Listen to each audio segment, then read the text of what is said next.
Boa noite a todos e todas. Que bom nós hoje nos encontrarmos aqui, né, nesse quarto dia da nossa primeira semana social da região episcopal Nossa Senhora Aparecida. É um grande prazer, né, nós aqui estarmos juntos e hoje, né, nós trazemos o tema os deslocamentos forçados atuais, a fuga para o Egito em escala global.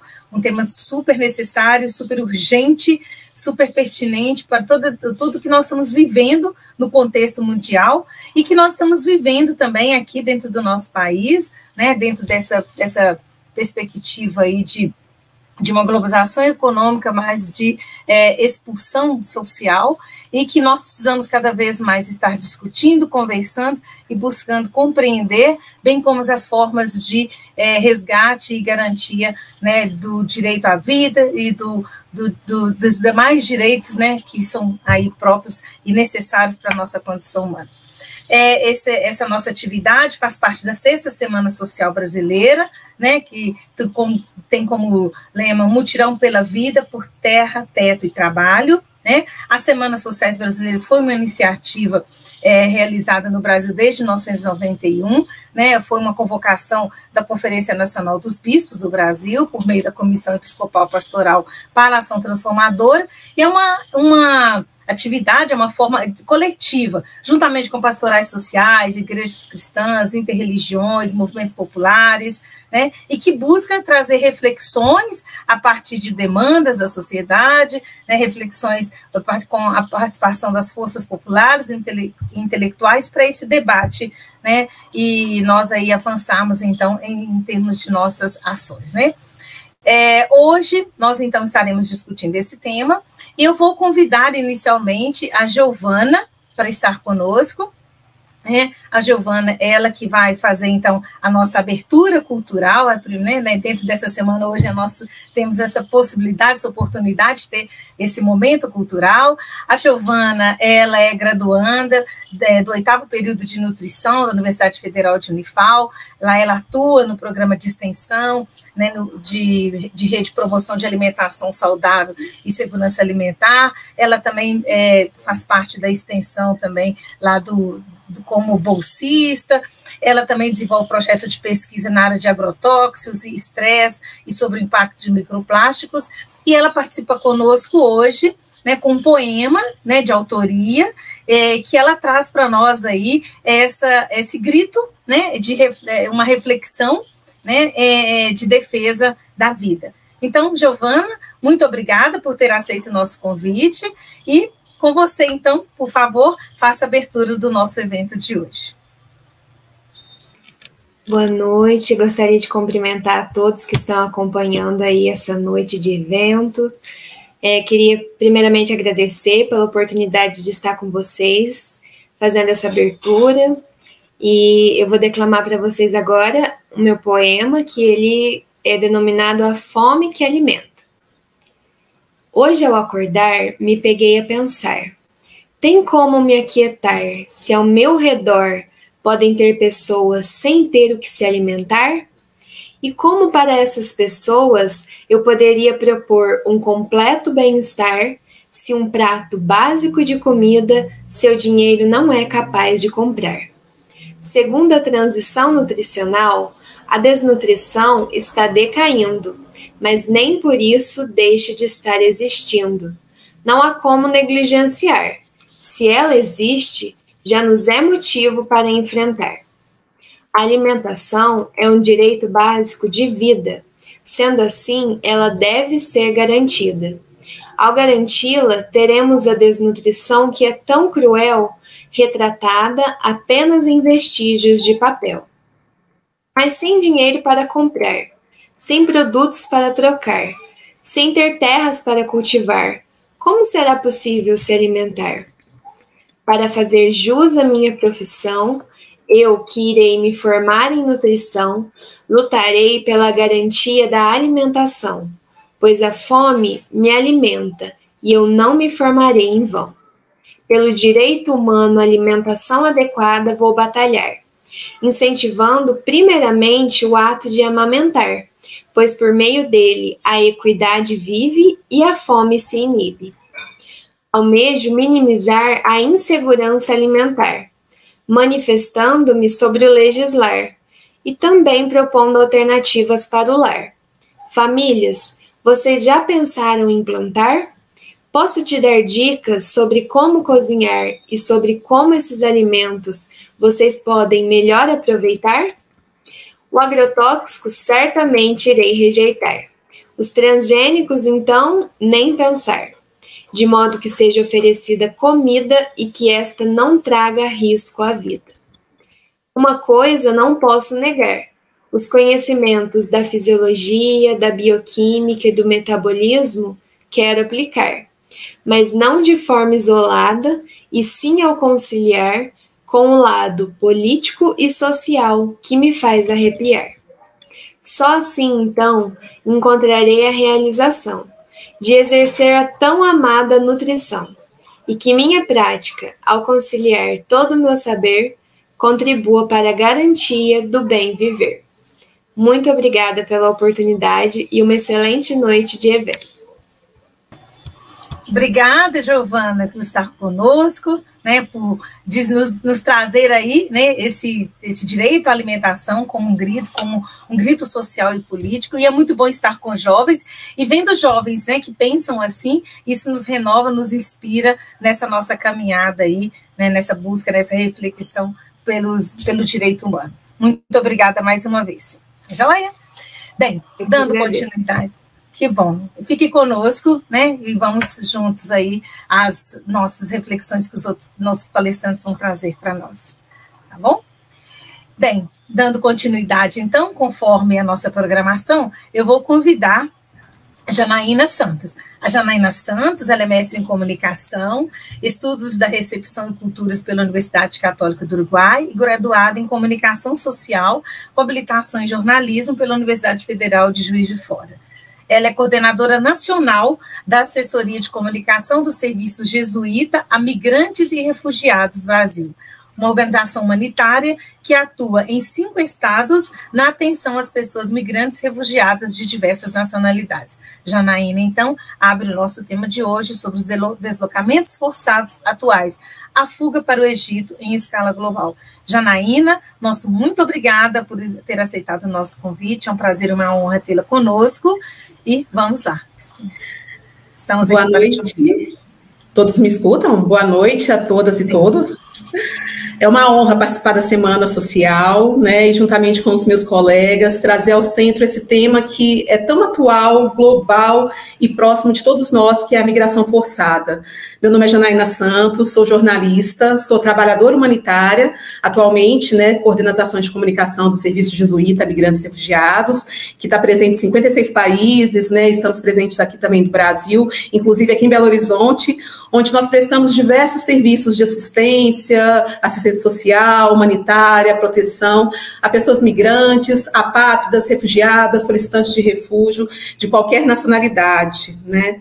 Hoje nós compartilhamos um mundo e uma história que está em movimento, né? E nesse sentido eu trago alguns pontos para reflexão sobre as pessoas migrantes e refugiadas, de forma que a gente possa se aproximar um pouco mais desse tema, aquecer um pouco as nossas ações de hospitalidade e acolhida, né, e pensar um pouco mais sobre a condição dessas pessoas, né. Eu antes gostaria de compartilhar que eu também fui uma pessoa migrante.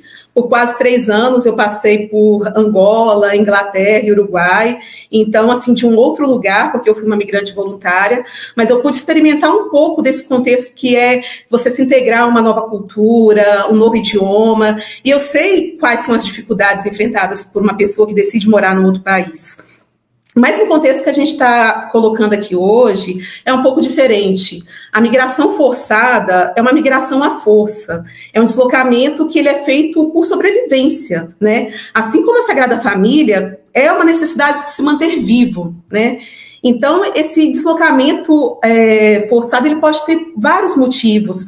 Pode ser por conflitos armados, grave violação dos direitos humanos, a questão de pobreza, desigualdade, desastres naturais, danos à casa comum.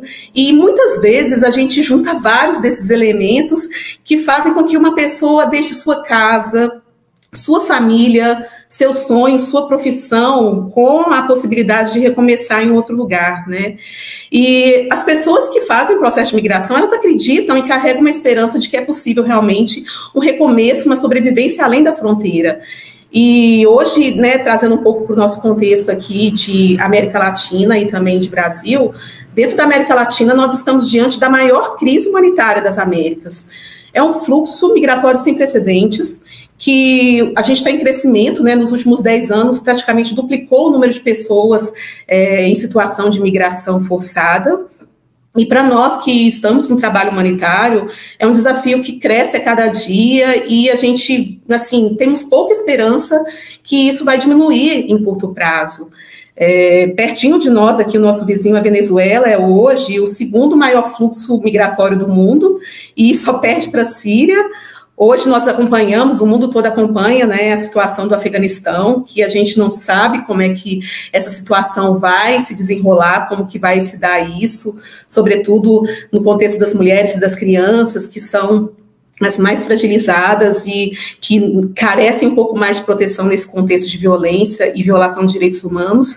Mas aqui pertinho de nós também tem o Haiti, que há poucas semanas teve um terremoto, e eu considero que a migração haitiana é uma migração invisibilizada, que por mais de 10 anos esse fluxo ele tem sido contínuo de pessoas haitianas pelo Brasil.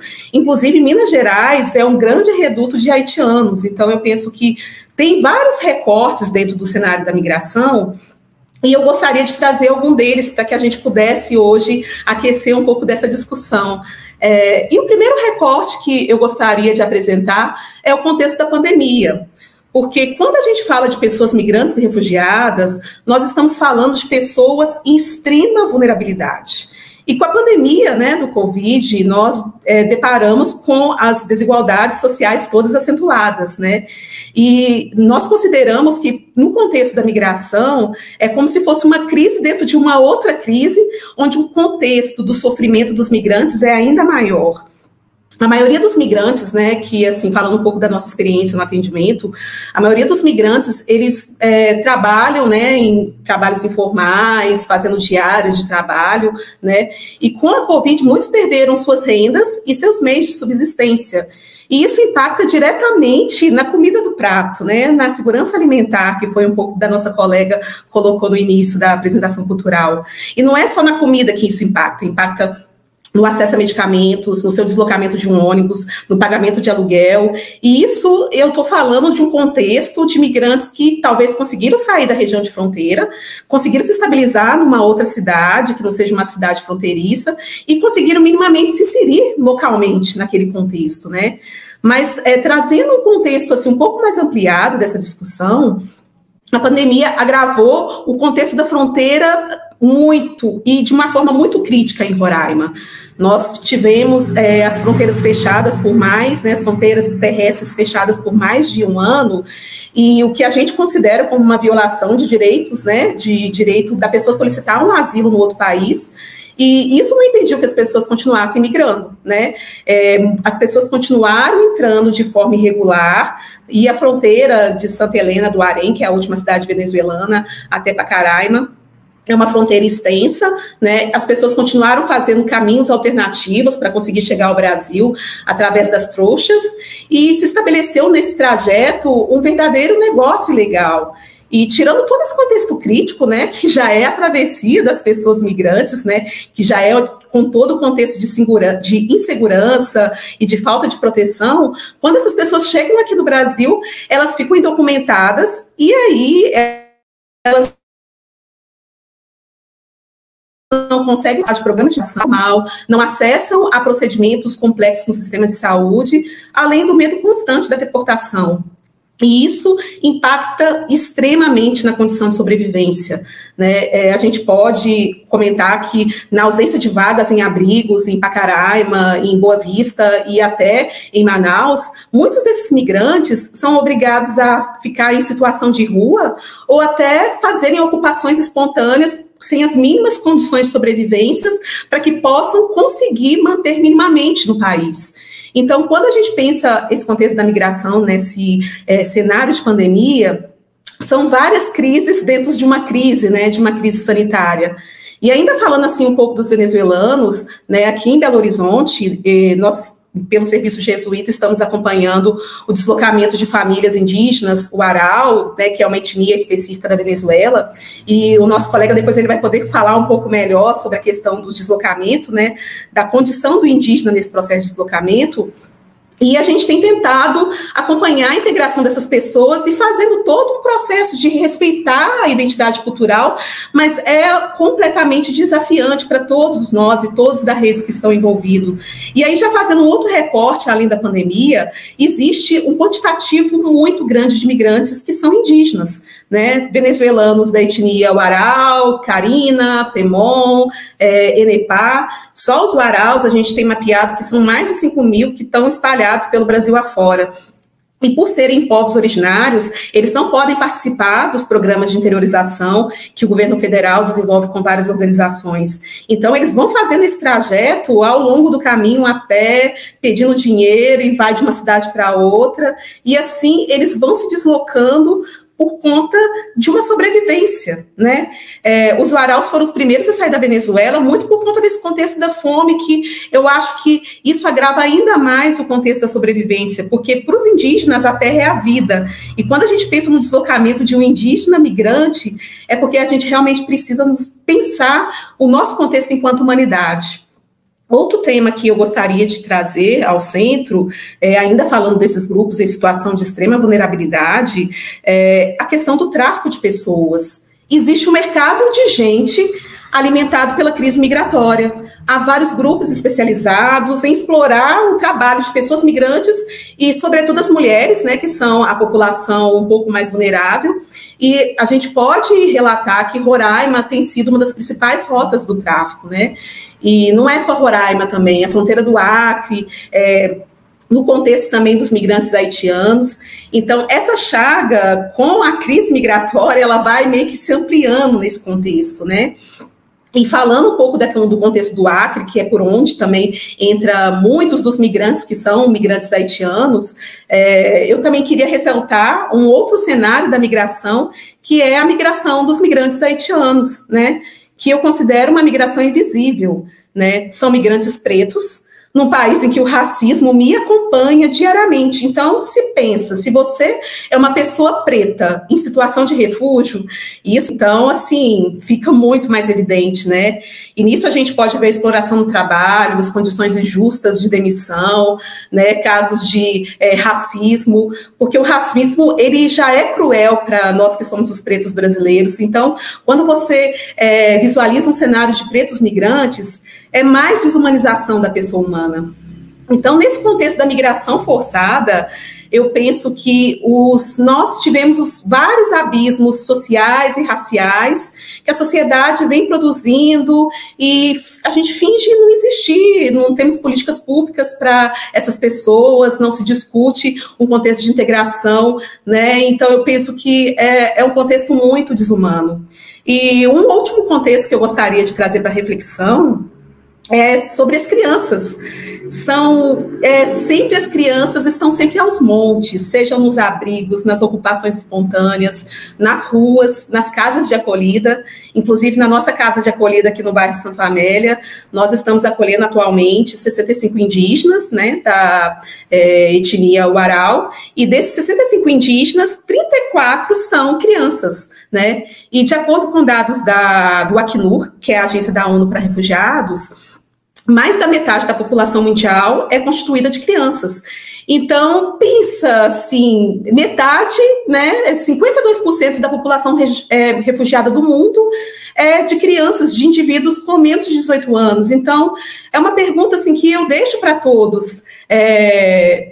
Como que vão crescer essas crianças? Né? Se a gente pensa que realmente as crianças é o futuro da nação, o cidadão do amanhã, né? A criança migrante totalmente fragmentada nesse contexto de travessia, de insegurança, de falta de proteção, como é que essas crianças vão se desenvolver?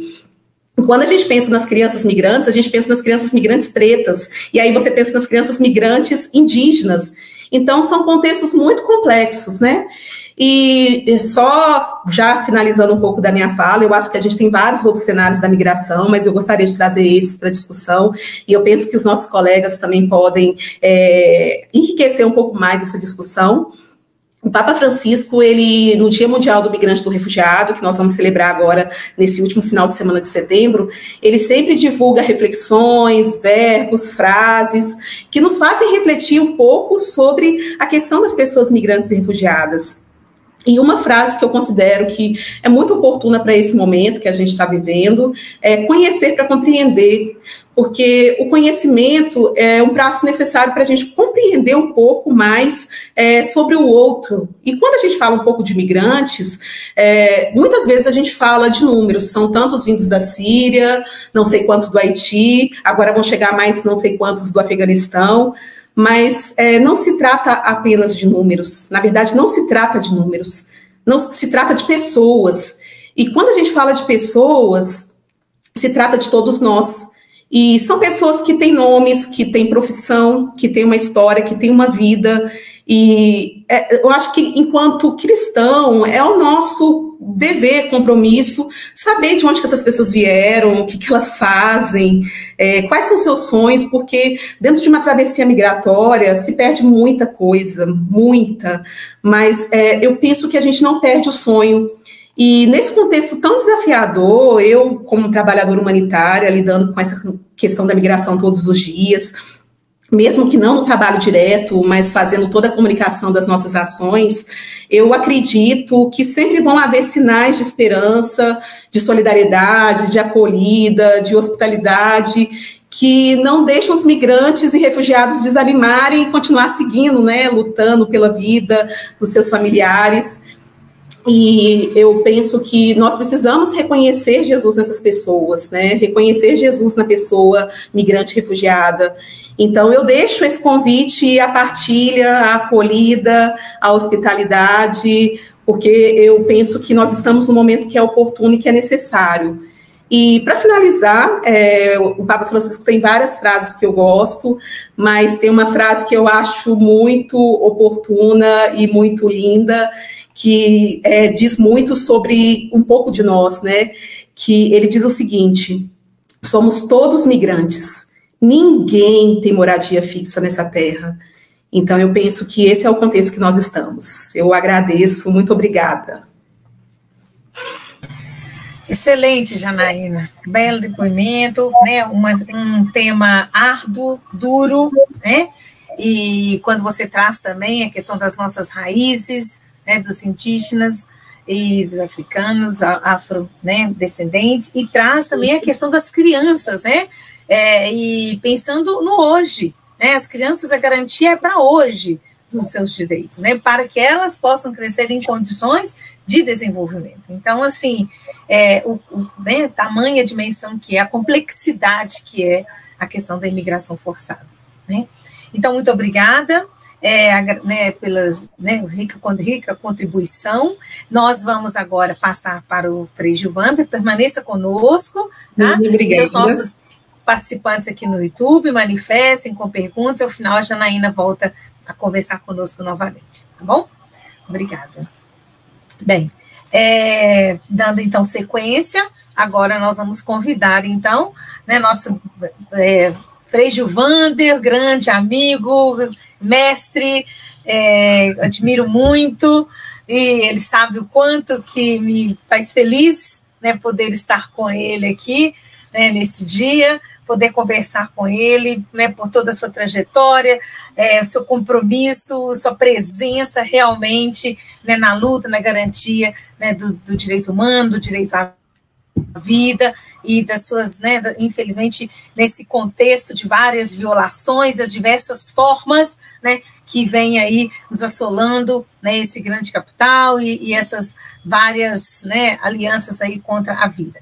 Bem, Frei Gilvander, para quem não conhece, ele é Frei Gilvander Luiz Moreira, ele é padre da Ordem dos Carmelitas, ele é doutor em Educação pela Universidade Federal de Minas Gerais, licenciado em Filosofia, licenciado e bacharel em Filosofia pela Federal do Paraná, né? Bacharel em Teologia pela ITESP São Paulo, mestre em Exégese bíblica, né? Me corrija aí, Frei, porque eu gosto de conversar difícil, com o senhor. Né? Mas essas palavras que são próprias, interpretação, né? Bíblica, para ficar mais fácil, né? Aí fica mais fácil, mas as palavras ali dentro desse contexto, né? Aí, que é prova do contexto confessional, aí eu vou deixar com o senhor, tá bom? Bem, pelo Pontifício Instituto Bíblico em Roma, na Itália, agente e assessor da Comissão Pastoral da Terra de Minas Gerais, assessor da SEB e Ocupações Urbanas, é professor de Teologia Bíblica no Serviço de Alimentação Bíblica aqui em Belo Horizonte, né? E pronuncia pelo rádio, promove várias lives, está em discussão, no enfrentamento aí às diversas situações, como eu coloquei, e agora ele vai trazer sua rica contribuição, reflexão para nós aí dentro desse contexto aqui dessa nossa Semana Social da Renza, nessa temática que hoje nós estamos abordando aí sobre, né, a complexidade que é o contexto da imigração. Com o senhor, Frei Giovanda, muito obrigada. Ok, boa noite, professora Helena, boa noite a todos, a todas e a todes, né, que estão participando conosco aqui. Peço licença, né, a todos e a todas, aos bons espíritos, ao Deus da vida, aos nossos ancestrais, aos mártires, para partilhar uma pequena palavra com você, né? Professora Helena, eu também sou um fã, um admirador seu, muito grande, porque ouvir falar de você, ou ver você, é passar um filme na minha cabeça, no meu coração, sobre a luta árdua, mas justíssima, das queridas ocupações comunidades da Isidora. Você, professora Helena, nos primeiros dias da luta das ocupações Roseleão, Esperança e Vitória, eu tive a alegria de encontrar lá. Quem é você? Eu sou professora Helena, sou professora, na época era da UNA, né? Centro Universitário UNA. Aí eu falei, opa, que beleza, uma professora aqui no nosso meio. Falei logo pro povo, falou, gente, tá aqui a professora Helena, depois apareceu a professora Leta também, arquiteta, falou, sinal que nós vamos vencer. As professoras universitárias estão aqui do lado do povo lutando por moradia.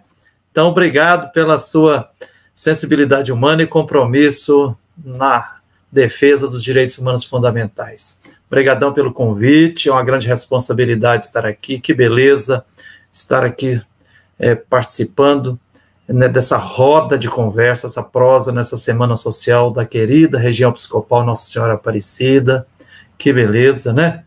Que maravilha termos degustado aqui no início o poema da nossa querida Giovana.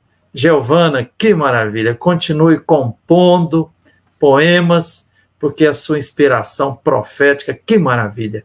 Giovana, você me fez entender agora por que o poeta Mário Quintana aconselhava assim, se eu pudesse dizer para os padres e para os pastores, não fique falando sobre Deus, né? Na hora de fazer a celebração religiosa, declame poemas, né?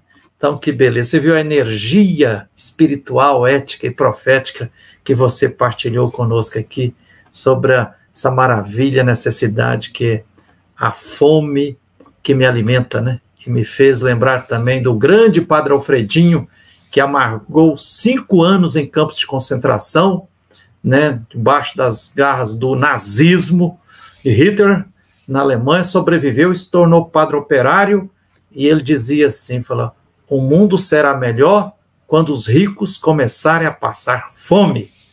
Quando os ricos começarem a passar fome, né? Ou como diz Maria lá no Evangelho de Lucas, derrubar do trono os poderosos e elevar os humildes, né? Então, meus irmãos, minhas irmãs, esse tema, os deslocamentos forçados atuais, a volta para o Egito em escala global, né? Para ilustrar assim, um mutirão, para a gente construir e colocar em prática a utopia, né, o desafio que está na nossa mão, igual batata quente, que o nosso querido Papa Francisco propôs, né, os 3 T's, terra, teto, trabalho, com salário justo para todo mundo, né? Quando a gente fala assim, deslocamentos forçados atuais, a palavra deslocamento pode até induzir as pessoas pensar assim que foi por livre e espontânea vontade que a pessoa resolve deslocar de um lugar para outro. Aliás, está escrito, eu acho que praticamente em quase todas as constituições dos países, né, o direito de ir e vir, né? Então, como a Janaína Santos mostrou aqui, a gente tem o direito de viver na nossa pátria, mas se quiser também, a pessoa pode experimentar viver a vida fora, né? Por exemplo, enquanto eu ouvia a Janaína aqui, eu pensava, né? No Brasil, atualmente já com 214 milhões de habitantes humanos, né? Porque esse negócio de população, a gente conta só os humanos, mas isso é um antropocentrismo também que a gente tem que rever. Para contar a população, a gente precisa, além de contar os humanos, a gente tem que contar a quantidade de vacas, de grilos, né, de colibris, de tucanos, de passarinhos, de ipês, né, de floresta, de biomas, quantos peixes tem, a população, todos os seres vivos que compõem a casa comum, que é o nosso território Brasil, né? Mas o assunto aqui não se trata de deslocamento voluntário, talvez fosse melhor a gente falar de remoções forçadas, né? E a volta para o Egito em escala global. E essa expressão, volta para o Egito, intuo aqui que tem aqui também uma fonte bíblica, né? Porque está lá na Bíblia lá que um casal, né, de sem terra, de sem moradia, sem futuro, terminou por entrar para a história como pai e mãe das 3 maiores religiões monoteístas: judaísmo, cristianismo e o islamismo. Abraão e Sara, né? Que eles, por falta de terra, por falta de moradia, tal, tiveram que migrar, foram forçados a se deslocarem para o Egito. Lembrar bem que Egito, na Bíblia, tem uma ambiguidade. Normalmente se fala assim, casa da servidão, casa de escravidão, né? Debaixo do imperialismo dos faraós, foi quase 500 anos de ditadura, de fascismo, de autoritarismo, né? Não apenas de exploração, mas de superexploração. Mas também a gente precisa resgatar que por que muitos povos foram para o Egito? Porque ali tinha e tem o rio Nilo. E nas margens do rio Nilo, a planície, terras férteis. Então, quando vinha as chuvas, as enchentes, alagava as margens, depois, quando baixava, aquelas terras ficavam férteis. Assim era, e ainda é um pouco menos, também aqui na nossa bacia são franciscana, os ribeirinhos do Rio São Francisco, quando o São Francisco sobe, né? Aí alaga suas margens, 1 quilômetro, 2 quilômetros, às vezes até 3 quilômetros de um lado de outro, né? É a chamada Limeu, que é uma faixa de terra banhada pelas águas da enchente, que inclusive pertence à Terra da União, hoje disputada, né, pelas comunidades tradicionais, os ribeirinhos, mas também a turma do agronegócio ali. Então o Egito também, por um lugar, casa de escravidão, mas também era espaço de acolhida. E desses 214 milhões de brasileiros e brasileiras, não tenho o número, se alguém souber, informe aí no chat para nós, por favor, mas eu estimo, suspeito, que 10 milhões, mais ou menos, da população são de estrangeiros acolhidos aqui no Brasil. E aí, para ser justo, a gente tem que perguntar também quantos milhões de brasileiros foram forçados, desterrados para fora do nosso país, né? Eu tive a alegria de estudar 2 meses e meio em inglês nos Estados Unidos, fiz mestrado em interpretação bíblica lá em Roma, fiquei 3 semanas lá na Palestina, em Jerusalém, e tive noção que, acho que na maioria dos países do mundo, está cheio de brasileiros. No mínimo, 7 a 8 milhões de brasileiros estão desterrados do nosso querido Brasil. Mas essa prosa nossa aqui é para a gente ver, né, um pouco aquilo que Jesus Cristo fala lá no Evangelho, observe os sinais dos tempos. E hoje é preciso te acrescentar, observe os sinais dos lugares, de ver. A Janaína já começou a desenhar para nós aqui como é que está o fluxo forçado das remoções entre os países aí, né? Mas a gente precisa compreender. A Janaína começou a dizer, né? Qual a análise que a gente faz disso, né? E depois nos perguntar o que fazer e como fazer, né? Então, assim, o que está acontecendo em termos de deslocamentos forçados, como analisar e compreender essa realidade dolorida, brutal, violentadora, o que fazer e como. Todos nós, todas as pessoas que estão nos assistindo aqui, têm que levantar. Diante desses deslocamentos forçados, dessas remoções forçadas, eu estou de braços cruzados? Estou sendo omisso? E quem é omisso é cúmplice, é conivente. Ou estou contribuindo para superar essa chaga, né? Se a gente vai olhar assim ao longo da história da humanidade, nossa, a história da humanidade está perpassada, recheada de remoções forçadas. Impérios que vão anexando, invadindo, né? Pisoteando e forçando ditaduras, né? E muitas histórias poderíamos contar ao longo da história aqui, né? Mas eu levanto uma questão também aqui. O que significa sobreviver longe da terra natal? O que significa sobreviver longe da terra natal, né? Eu, Frei Gilvander, que também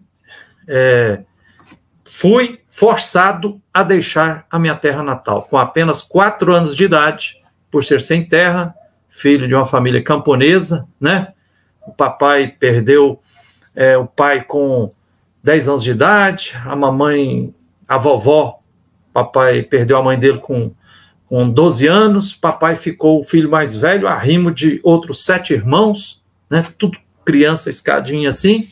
Então, com 4 anos de idade, já tive que migrar forçadamente para o noroeste de Minas Gerais, Unaiarinos, onde fui criar. Aí já comecei a experimentar, e foram, na minha infância e adolescência, dos 4 anos de idade até os 15 anos, foi cada ano sobrevivendo em um latifúndio, mudava 1 ano, 2 anos, mudava para outra fazenda, tocando roça à meia, fazendo muitos calos nas mãos, sendo super explorado pelo latifúndio e pelos latifundiários.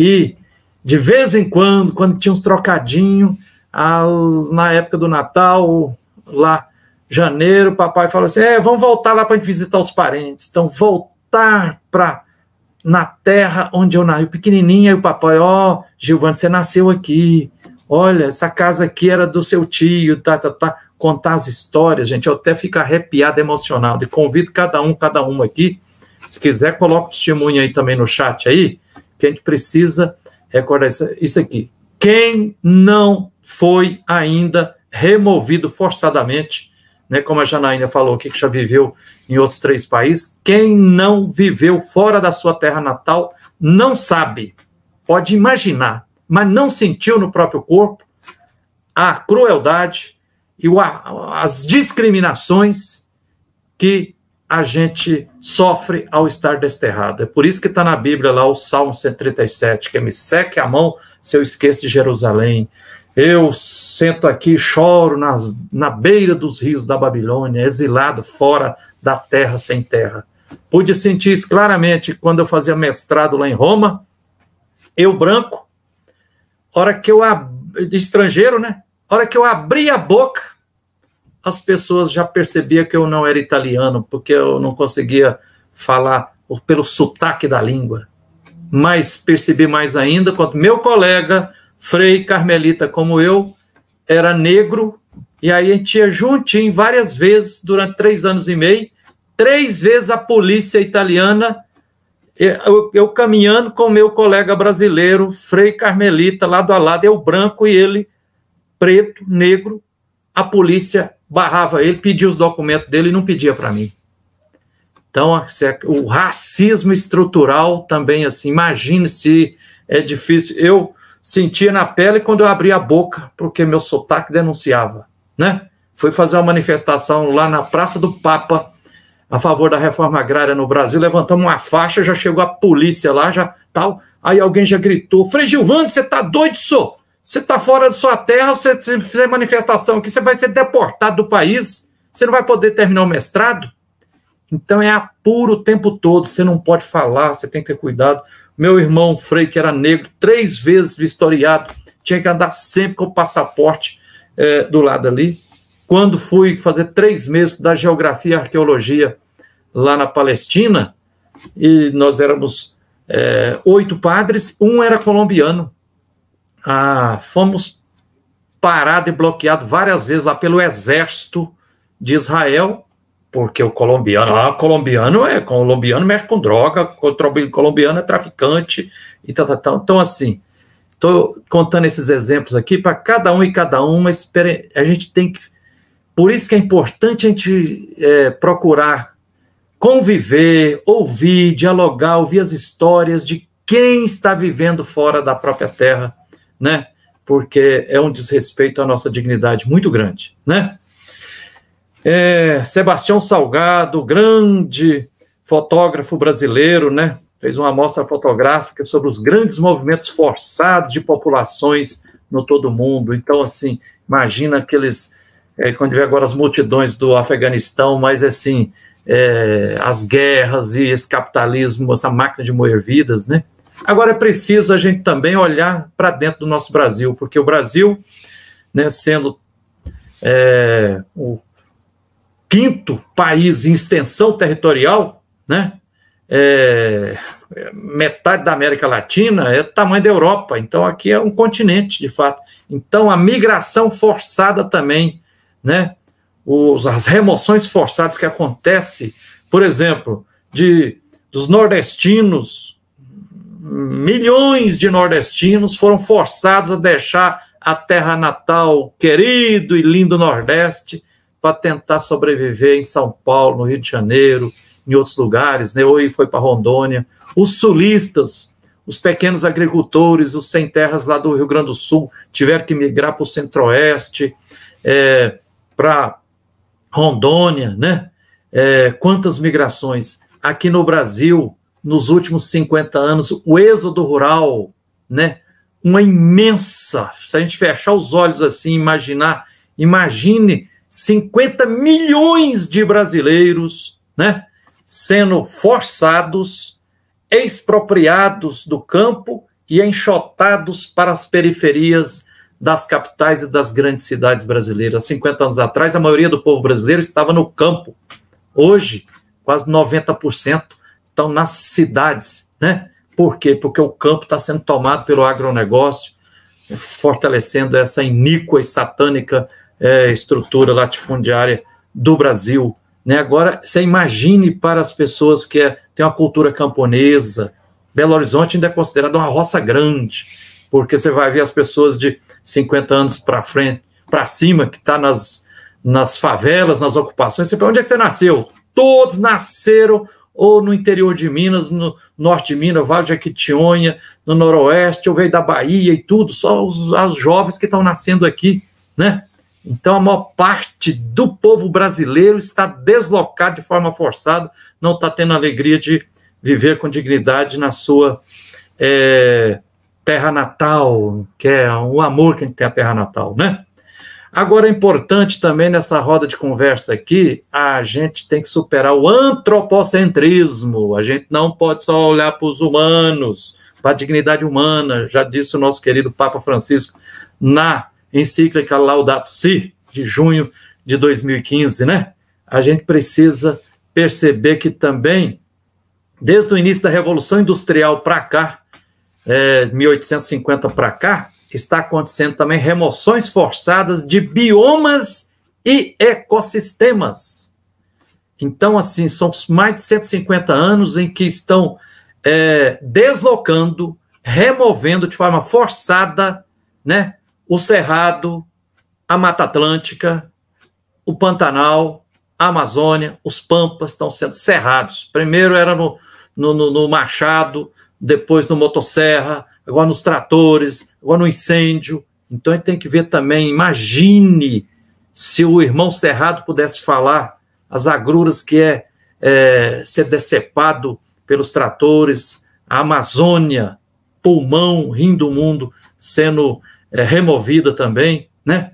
As montanhas de Minas também estão sendo removidas de forma forçadamente, sendo colocadas dentro daquelas máquinas de guerra, que são essas retroescavadeiras, jogadas no trem e removidas para a China, para o Japão, para os Estados Unidos, né? Os mananciais, as nascentes, água, fonte de vida, o Espírito de Deus está na água, né? E aí as nascentes, os mananciais estão sendo estraçalhados, apunhalados por esse processo de mineração devastadora, pelas monoculturas que vão desertificando os territórios. Então, eu queria chamar a atenção também para essas remoções forçadas da biodiversidade, né? De todos os seres vivos. Remoções de rios, né? Em Belo Horizonte existem mais de 200 córregos e rios sepultados, que foram cobertos por asfaltos, por isso que parte e transformado em um grande tapete de asfalto, um dos problemas que faz causar, um problema não apenas injustiça socioambiental que faz causar as inundações, é porque os fluxos, o caminho das águas aqui em Belo Horizonte, na região metropolitana, está asfixiado, forçadamente deslocado, está comprimido ali, por isso que a água supita e começa a arrancar asfalto por aí, né, quer dizer, injustiça, né? É preciso a gente olhar também e perceber também, ter empatia com a fauna e a flora. Pássaros e animais, aos milhões, estão sendo removidos forçadamente.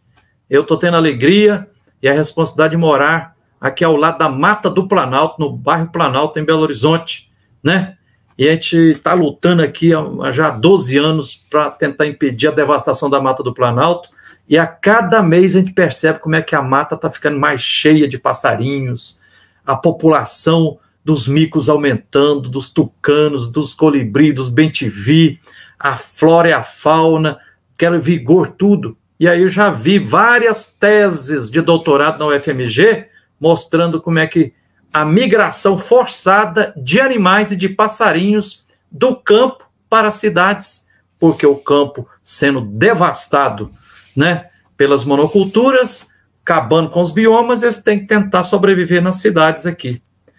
A Covid-19 também, né, temos que, já está comprovado cientificamente que o exagero de devastação ambiental dessas remoções dos biomas e dos ecossistemas é o que fez eclodir o coronavírus e essa pandemia aí que está sendo potencializada e fortalecida pela política genocida. Fora Bolsonaro, fora Bolsonaro, fora Bolsonaro, porque mais de 400 mil irmãos nossos que morreram, não apenas pela Covid, mas por essa política genocida que está sendo reproduzida aí.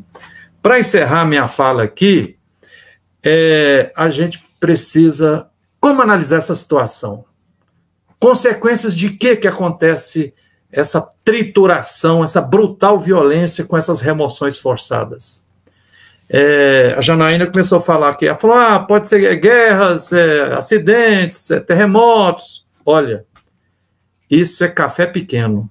Eu acho que a causa matriz e maior das remoções forçadas globalmente se chama sistema capitalismo. Capitalismo. Conforme gostava de dizer o Gentileza, lá em Niterói, que pichava os muros, que é o capitalismo. Sistema do capeta, do Satanás. Não capeta e Satanás abstrato, assim, dualista, mas com a lógica e estrutura satânica e diabólica, que é uma máquina de triturar vidas, que superexplora não apenas a força de trabalho, a dignidade humana, mas vai pisoteando tudo, nos biomas, nos ecossistemas, e vai transformando tudo em mercadoria, tudo em commodities. Então, a pergunta final, que fazer? Já perguntava Lene, e muito antes dele, pergunta lá o Evangelho de Lucas. Pergunta no Evangelho, capítulo 3 de Lucas, que fazer? Como fazer? Para dizer numa palavrinha aqui, a gente cair. Todo mundo precisa tomar consciência que não tem espaço para a gente ficar neutro.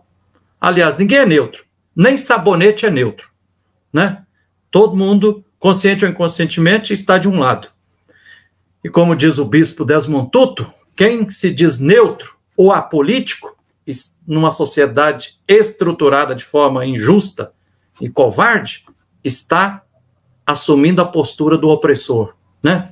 Então, diante todo esse avalanche de remoções forçadas, eu sinto que a luz e a força divina, que os mártires, que Jesus Cristo, né, que o Papa Francisco pede de nós para a gente ser luz no meio das trevas, fermento na massa, né, e sal na terra e na comida, a gente precisa se comprometer, caminhar e lutar ao lado dos pobres que estão se unindo, se organizando e lutando pelos seus direitos.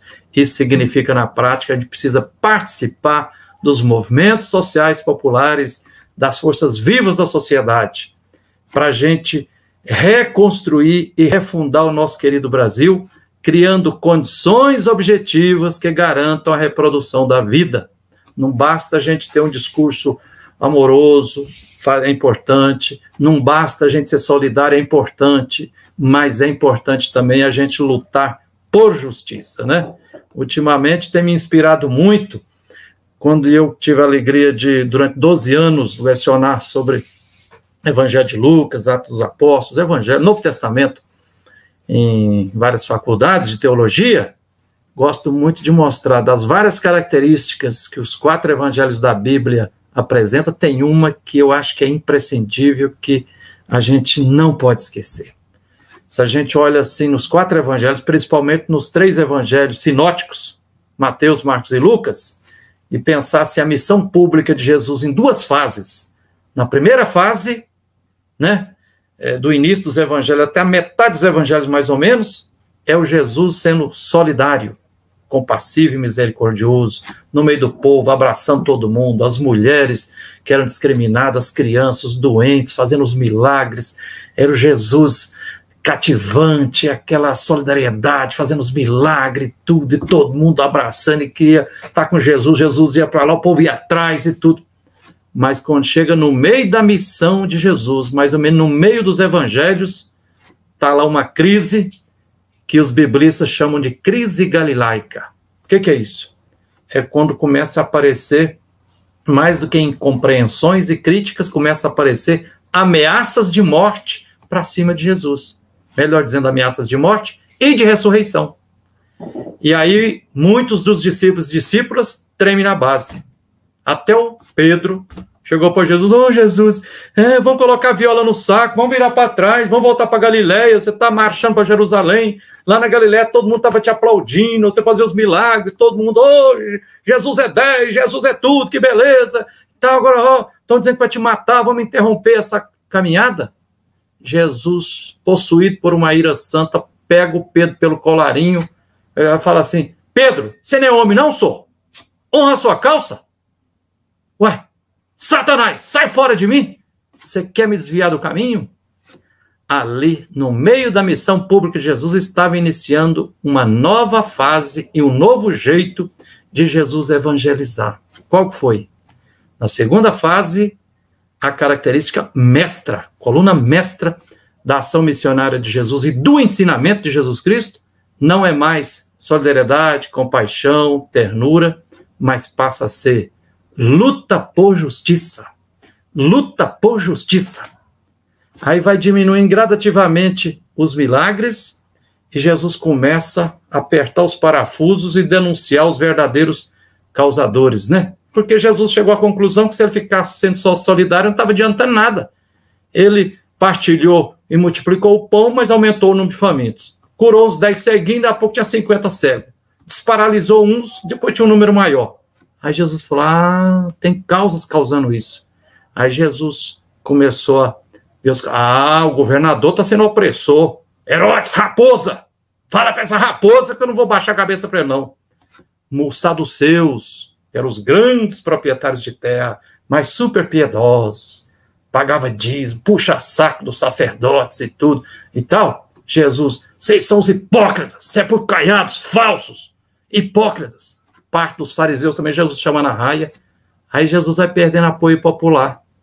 E aí Jesus aumentou, mas ele não correu da raia. Jesus, como justo e inocente, foi condenado à pena de morte. Mas Jesus ressuscitou.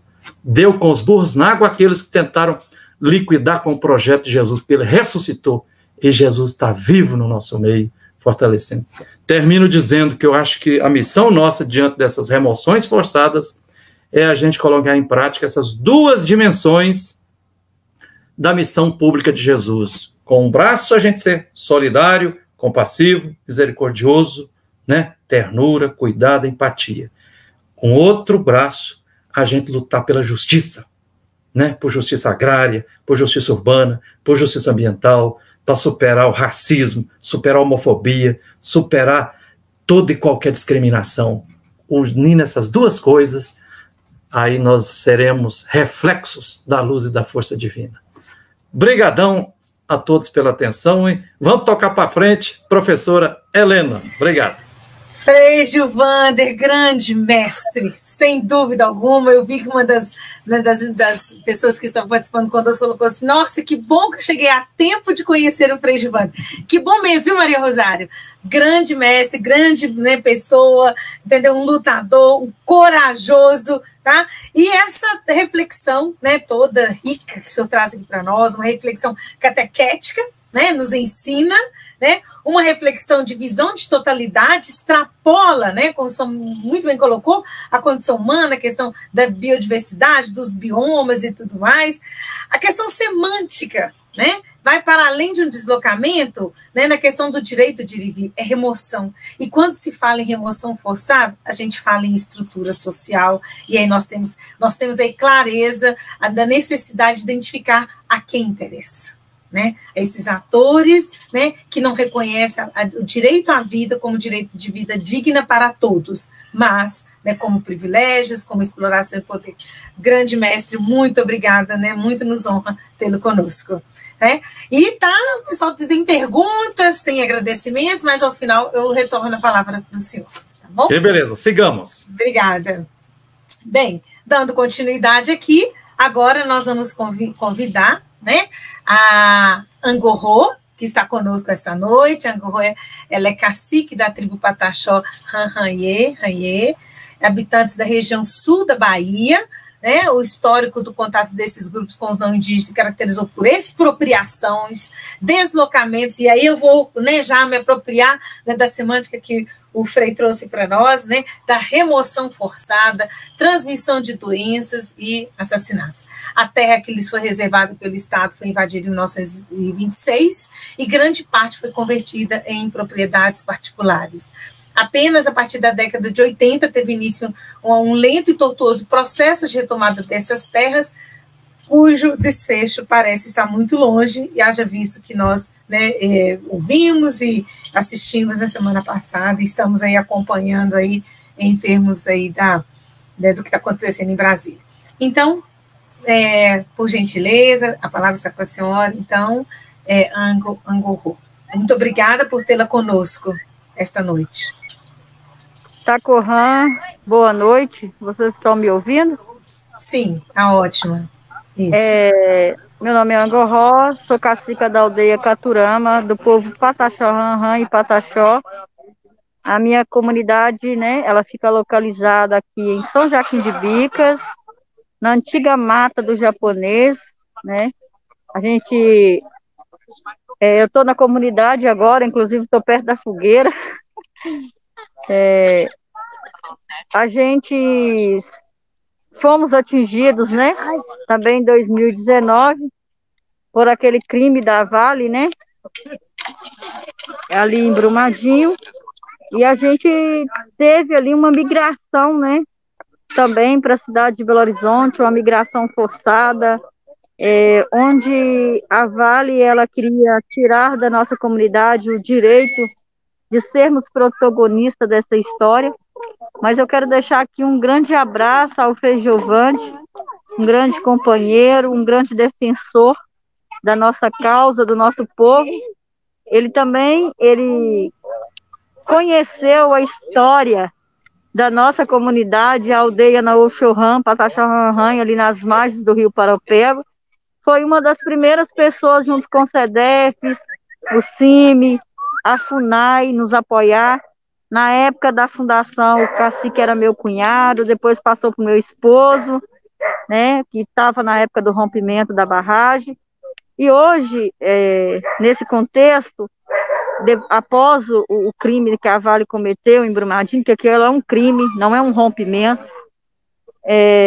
ela nos dividiu em 4 grupos, e onde um grupo permanece naquela comunidade, outro grupo, que são o grupo dos nossos anciões, né, um com 85 anos, o outro com 95, que saiu da aldeia mãe, Pataxó, Barra Velha, lá no sul da Bahia, na época do fogo de 51 ainda, viveram 45 anos das suas vidas, depois do fogo de 51, aqui no Taquaril, né, numa cidade, numa vila, né, aqui na cidade de Belo Horizonte.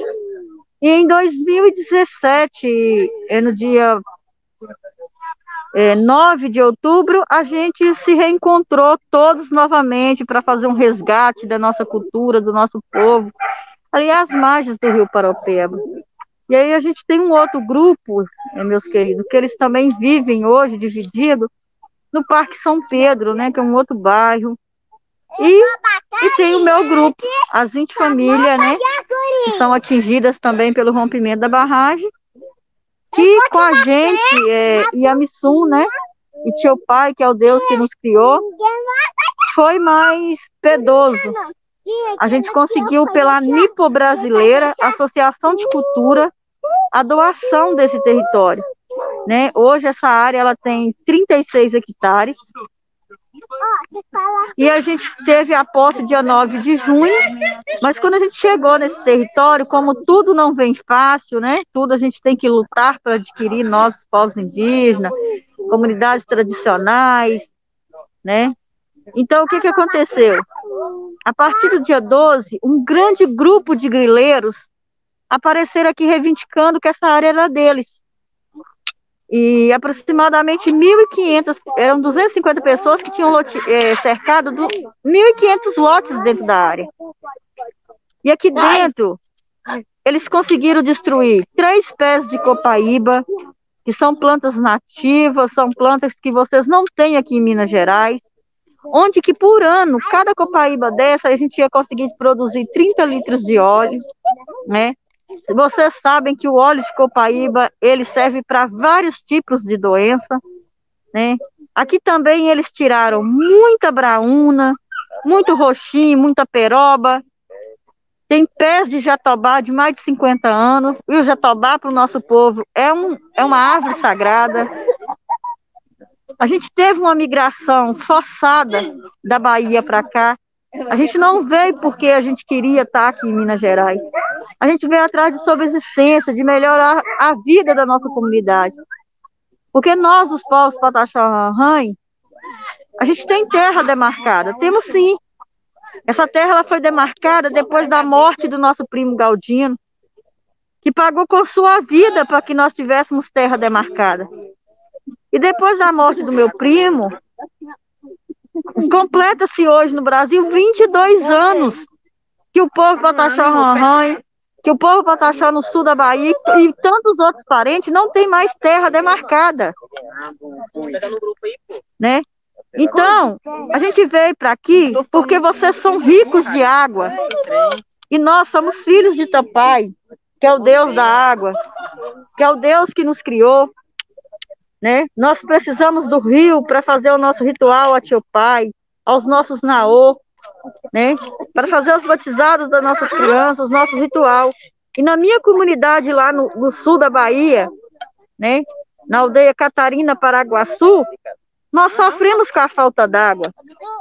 Então hoje a gente tem dentro da comunidade um caminhão-pipa para abastecer várias famílias.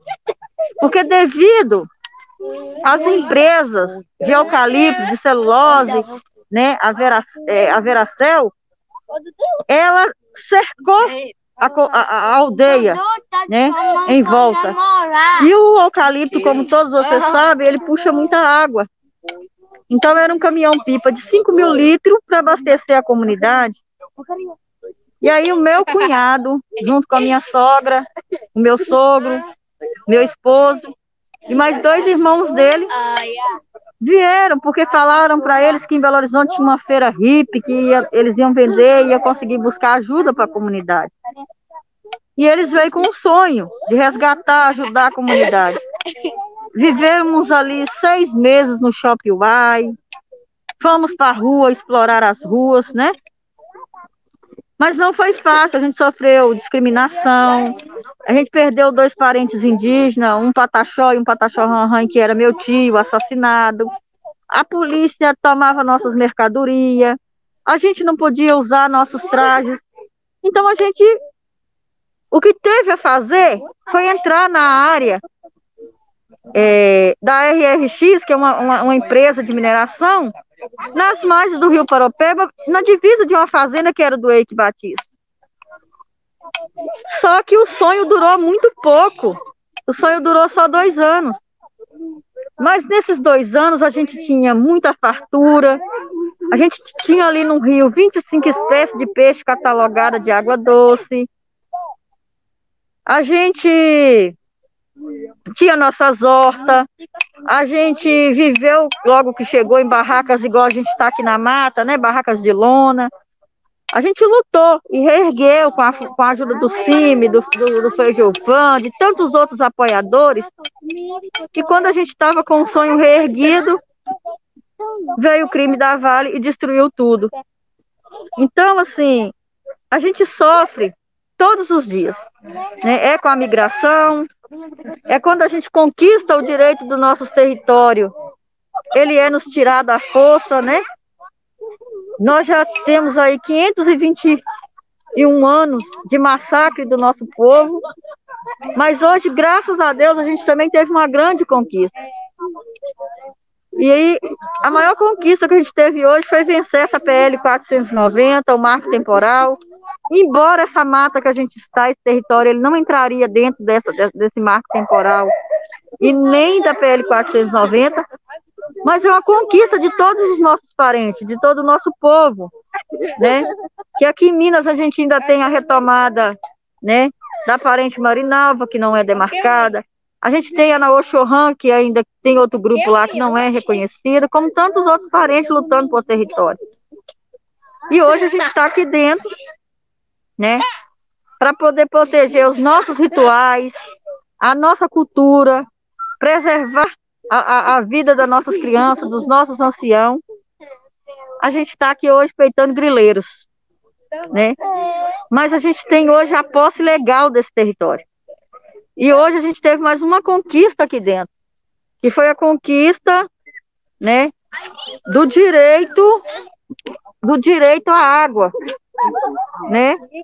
A gente conquistou aqui hoje o direito à água, porque a nossa nascente eles contaminaram e a gente estava vivendo aqui com águas de doação, mas a Copasa veio hoje e ligou uma água para a gente. A gente está aqui lutando para construir uma escola para as nossas crianças, porque um povo sem educação é um povo leigo, e tem 3 anos que as nossas crianças estão sem escola. Hoje a gente tem um TAP que corre dentro do Ministério Público Federal, com acompanhamento da DPU, FUNAI, Defensoria da União, Ministério Público Estadual e tantos outros órgãos, onde a Vale ela tem várias responsabilidades, e um dos maiores dele é que ela nos assentasse num novo território. E isso não aconteceu. A Vale ela não nos assentou num novo território. Esse território foi doado. E hoje também ela não fez o estruturante dessa comunidade. E circula aí nas mídias que os índios estão indenizados. Na realidade, não. Tinha 4 meses que ela não pagava o nosso auxílio emergencial, que é para comprar comida, para se manter. E essa semana, com a luta na justiça, ela conseguiu deliberar esse auxílio para as 222 pessoas, 60 famílias que estão nesse TAP. E eu quero deixar aqui para vocês um convite. que vocês venham ver de perto a realidade dessa comunidade e de tantas outras aldeias, porque nós estamos passando o pior momento da história do nosso povo nesse atual governo. Não é que nós, aqui a comunidade, temos placa de partido, não. Mas esse está sendo o pior governo da história do povo brasileiro.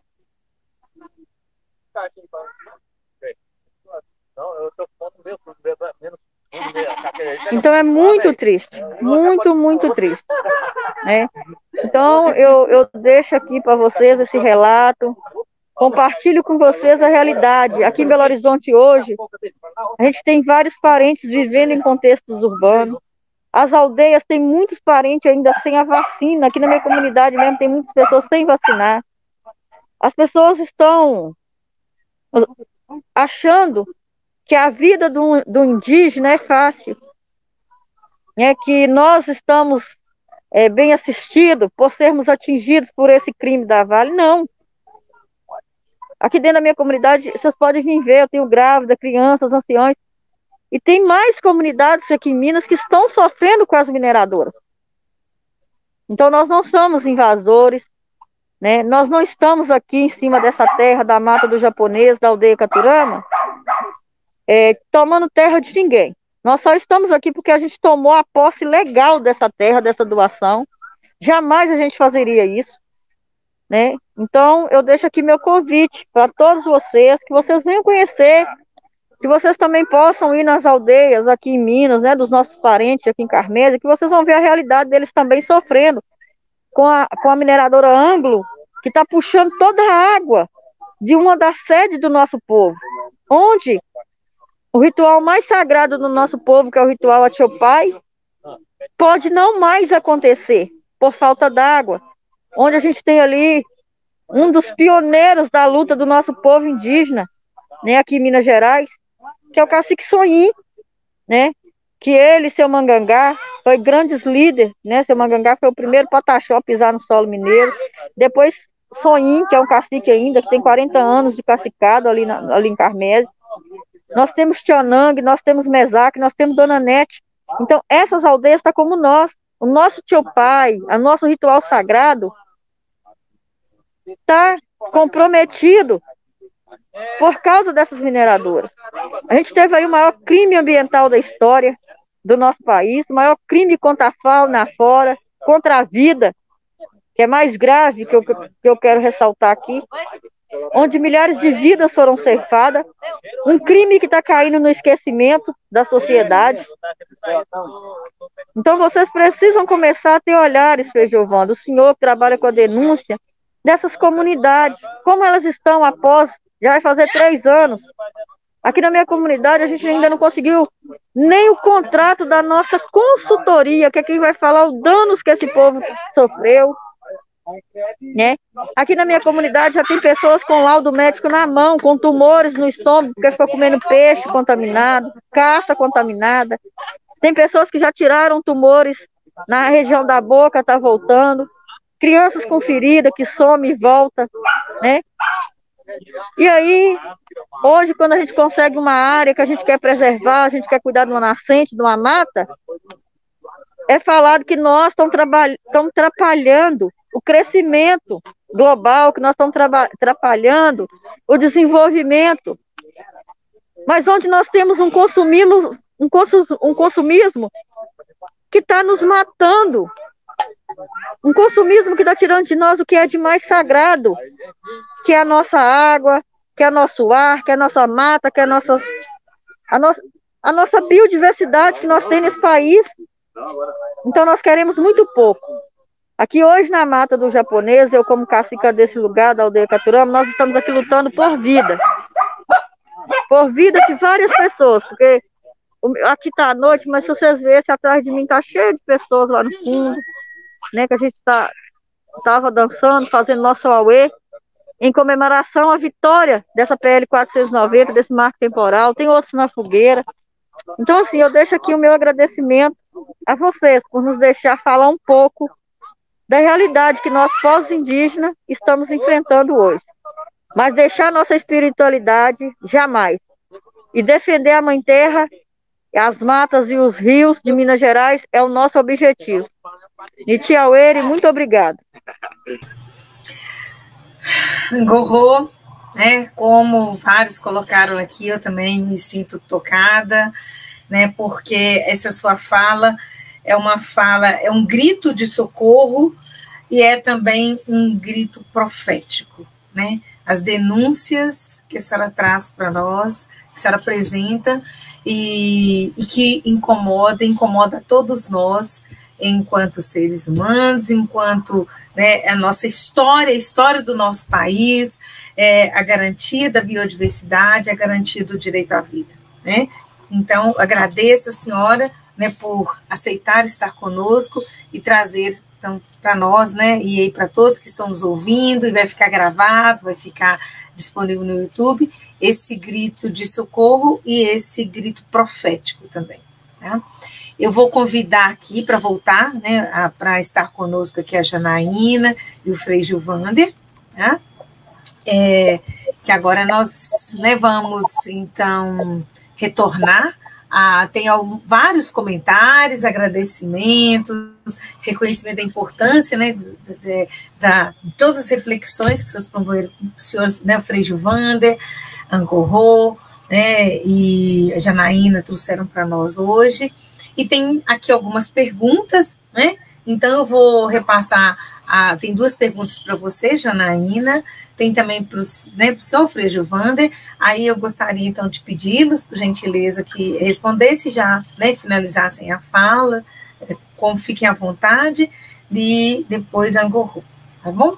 Bem, Janaína, e aí Frei, se também, né, desejando interagir também com Angorro, fica à vontade, é claro.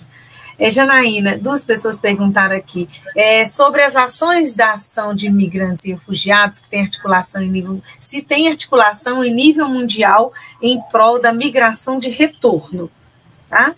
E qual o sentimento, né, que você, né, testemunha, no caso, de retorno às suas origens, né, em si acontecendo?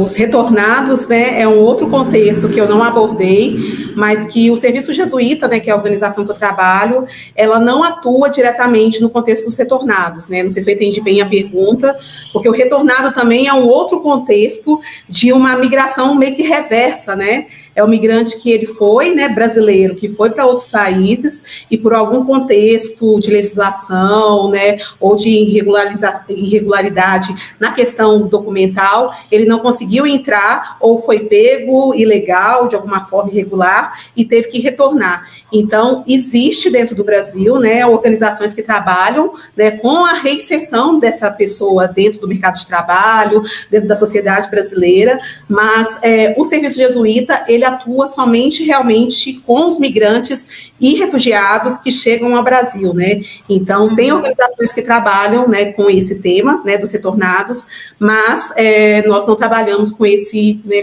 tema, né? Sim. Ótimo. E qual é a segunda pergunta? Desculpa. Não, se tem testemunho, né, eu acredito que seja com o sentimento de retornar às origens. Qual o sentimento?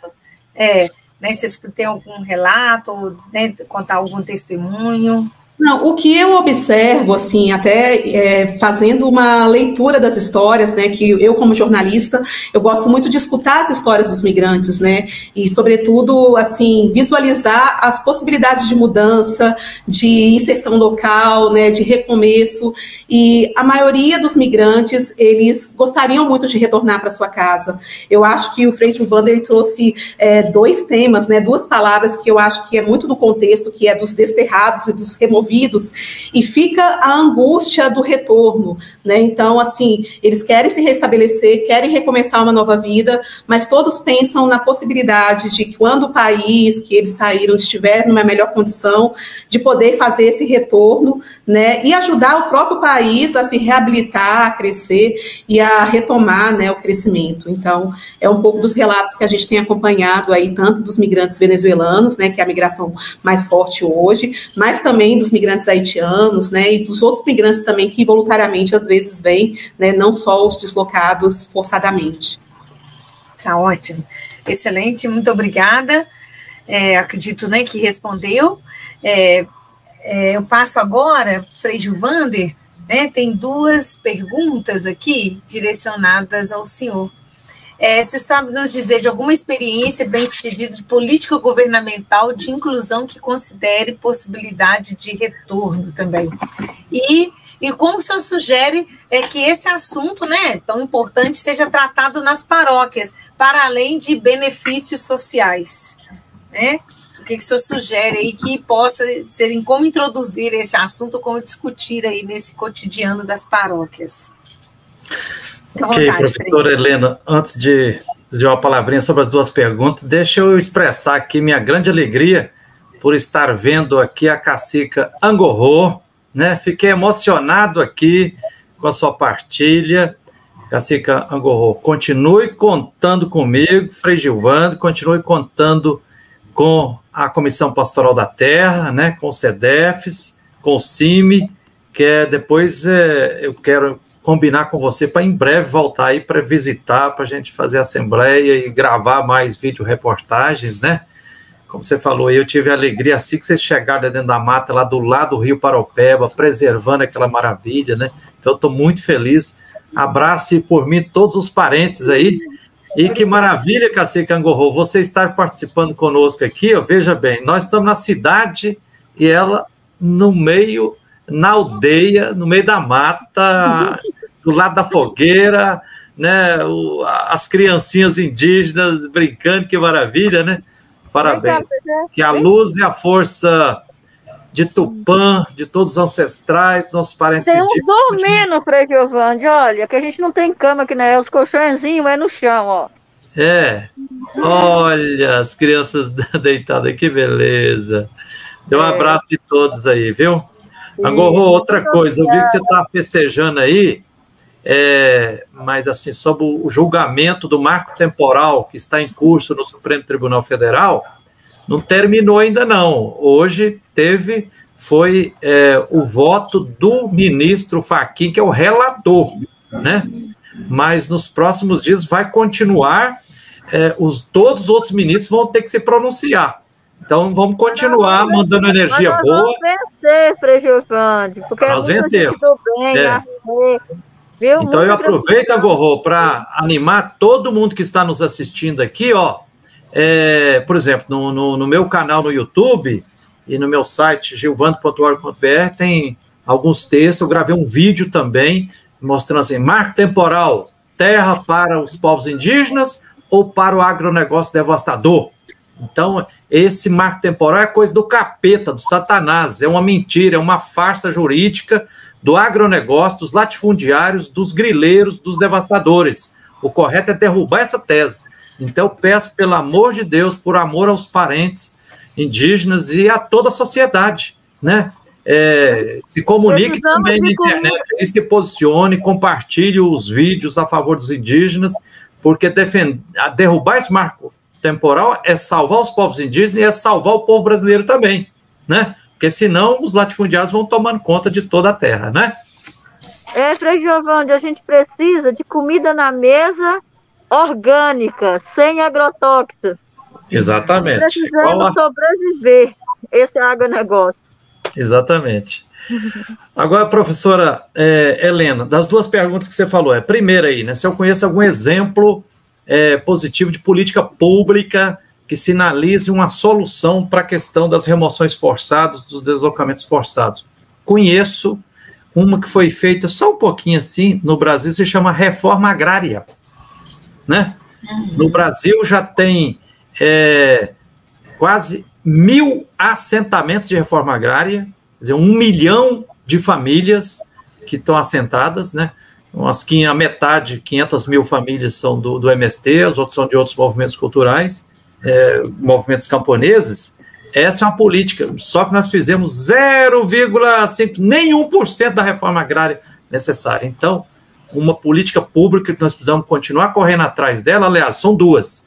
Fazer reforma agrária e outra coisa, a gente reforçar a luta dos nossos parentes, os povos originários, os povos indígenas, dos quilombolas, dos geraizeiros, de todos os povos e comunidades tradicionais, para resgatar todos os territórios dos povos e comunidades tradicionais. São dos indígenas, quilombolas, geraizeiros, né, os vazanteiros, né, as quebradoras de coco, os seringueiros, os poceiros, né, o campesinato são centenas de povos, comunidades tradicionais. Aí, garantindo isso, aí o povo volta para a sua terra natal. E a segunda pergunta, aliás, a primeira pergunta que você fez para a Janaína aí, perguntou se a Janaína conhecia alguma experiência de quem voltou para a terra natal. Janaína, desses 1 milhão de famílias que estão em assentamentos de reforma agrária no Brasil,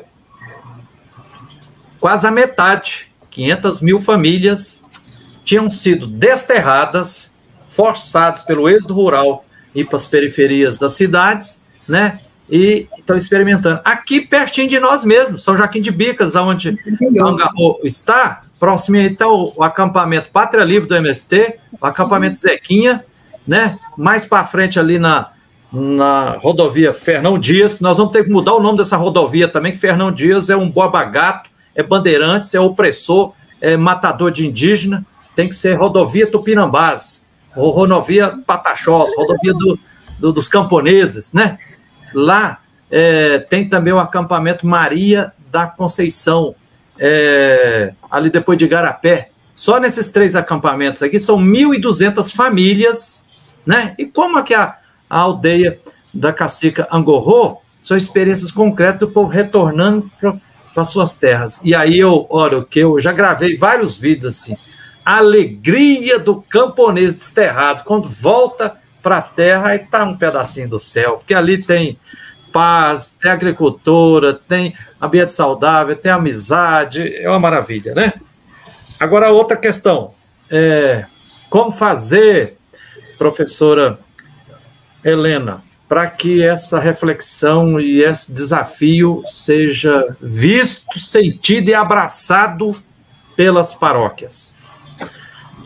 Olha, eu não sei não, mas tem que fazer muitas coisas. Uma dessa aqui, ó, por exemplo, eu acho que uma live como essa aqui, ela precisa ser dividida em pequenos vídeos, Pepe, um vídeo com a da Janaína, outro vídeo com a Angorro e tudo, e partilhar nas paróquias, porque hoje eu acho que ser pessoa cristã, participar de uma comunidade cristã, ou de qualquer outra religião, né, ser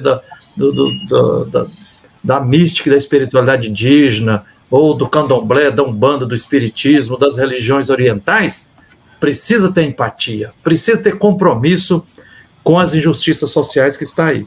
E termino, professora Helena, recordando aqui, não podemos esquecer que entre as remoções forçadas, o povo negro africano, né? Ontem mesmo eu estava ouvindo aquele jornalista historiador florentino, que lançou 3 livros sobre a escravidão no Brasil, ele fala 12 milhões de parentes negros africanos foram arrancados na marra, jogados em navios negreiros e a maioria escravizados aqui no Brasil.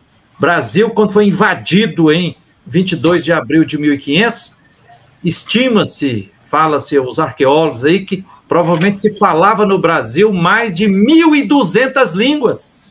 Mais de 1.200 línguas. Então, quer dizer, só no Brasil tinha mais de 1.200 povos indígenas.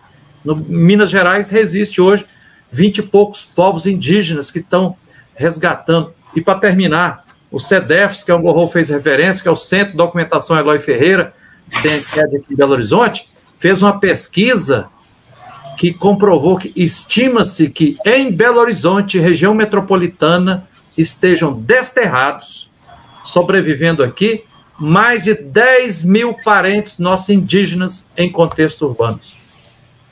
Que beleza. Sigamos.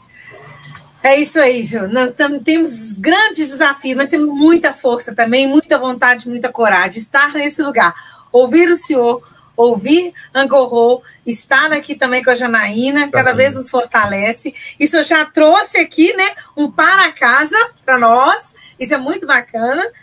Nós, então, levarmos, né, toda essa discussão que está acontecendo aqui nessa Semana Social, fazer essa discussão chegar até as paróquias. Então, e outro detalhe, Helena, uma dica concreta aqui, ó, levar a sério o convite da Cacica Angorro aí, convide as paróquias a arrumar caravanas de ônibus, ou de carros, ou de van, rumo um grupinho lá da paróquia, telefone para Angorro e vá lá visitar a aldeia lá em São Joaquim de Bicas. Serão bem-vindos, serão? Com certeza.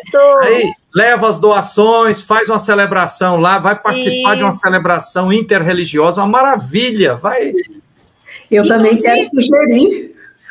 Eu também quero sugerir uma possibilidade, né, de a gente tentar remediar esse no contexto mais dos migrantes e refugiados, né, não deixar somente para as organizações, né, e agências humanitárias. Quantas paróquias nós temos no Brasil, nós temos aqui em Belo Horizonte, né, se cada paróquia pudesse acolher uma família migrante, né, e ajudar na inserção dessas famílias, eu acho que nos faltam braços, nos falta fraternidade, nos falta a acolhida. Então eu penso que pode-se fazer muito mais, né? Então, nesse sentido, a gente também coloca que os migrantes e refugiados também podem ser acolhidos dentro do contexto das nossas igrejas. Inclusive, já tem até a Rede Clamor, né?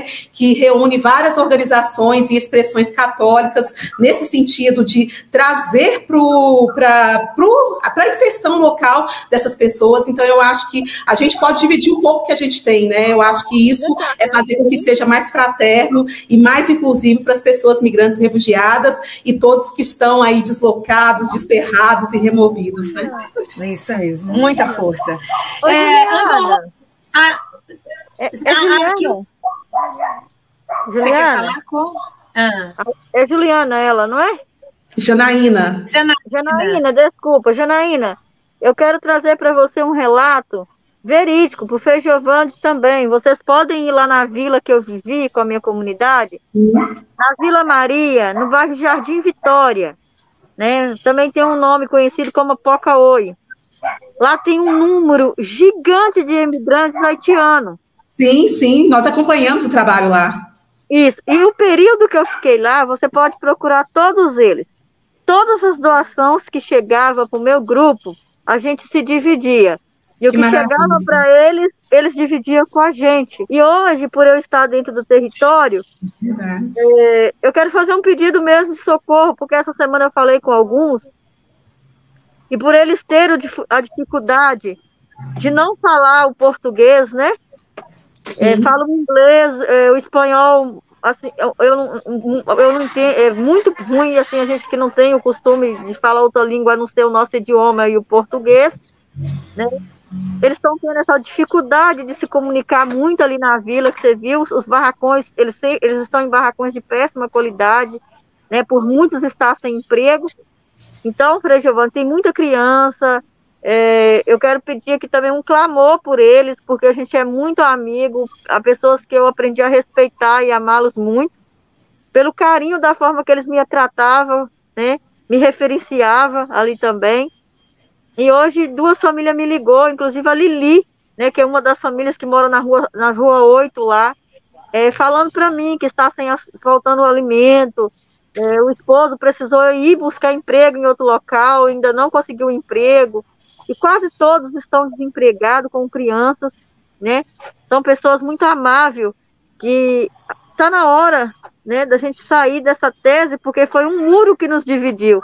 Sim. E nós aqui somos pessoas com cultura diferente, mas perante o Deus que cada um de nós cultuamos, que damos vários nomes, Ravé, Jesus, Tupã, Yamissum, é um Deus só, e nós somos todos iguais, né?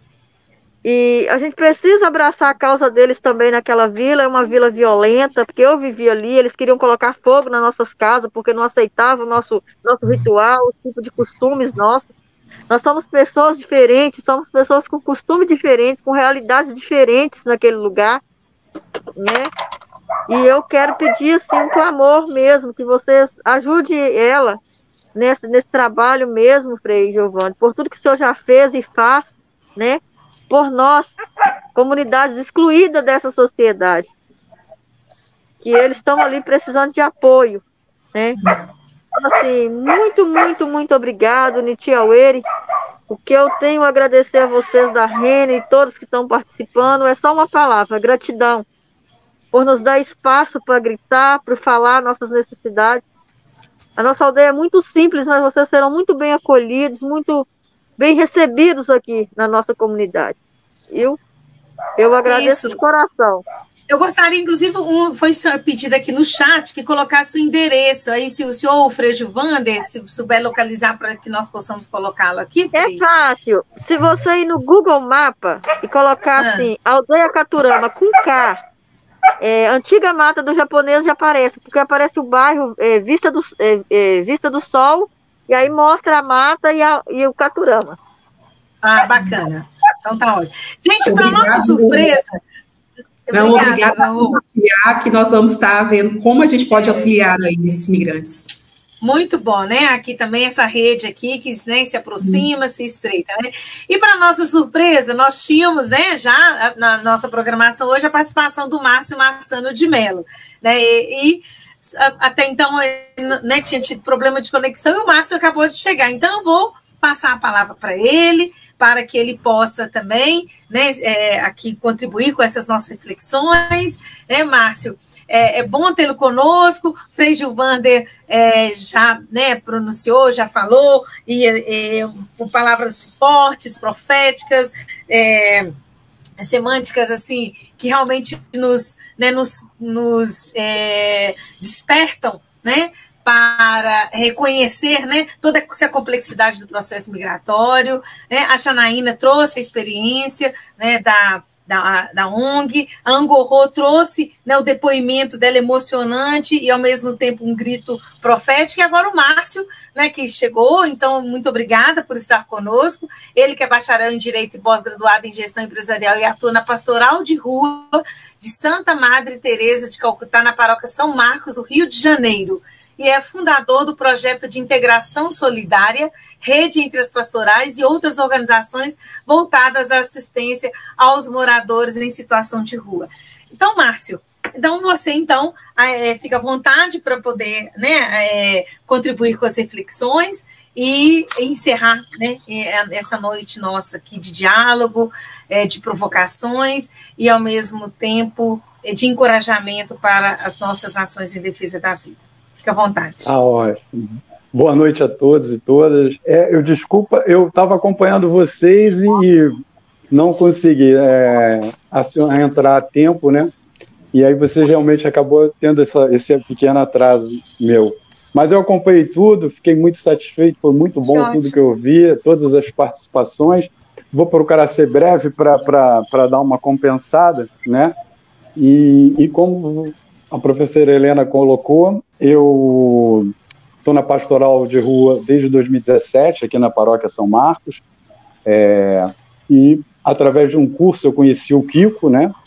E ele me fez o convite para estar hoje com vocês e fiquei muito satisfeito. E tenho acompanhado todo o evento realmente foi muito bom, está sendo muito bom, e vou tentar falar um pouquinho dessa questão, né, trazendo que a gente entende que esse movimento migratório também, né, vem ocorrendo na cidade, né, micro, né, para vocês terem um exemplo, verem a gente hoje, aqui no Rio de Janeiro, existem muitas famílias que passam a semana inteira na rua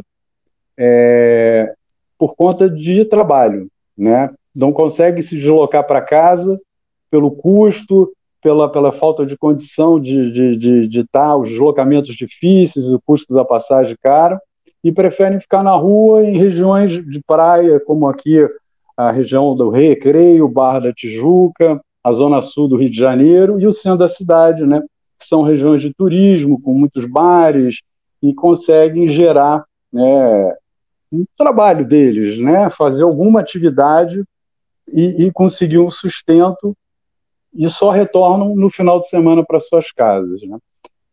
Esse movimento a gente vem observando, a pastoral que eu trabalho há 4 anos, mas ela começou, tem 15 anos já de trabalho, é uma pastoral muito ativa na região, e ela começou, era praticamente 50 quentinhas, mais ou menos, que a gente distribuía, além de cobertores, né, sanduíche, banana, frutas, a gente fazia o trabalho com água, e esse trabalho começou mais ou menos 50 pessoas, né? Com 50 pessoas na rua. Hoje já chegamos a passar de 100, às vezes chega a 200 pessoas na rua, e a gente vem notando, né, cada vez mais, e percebemos com a pandemia um agravante.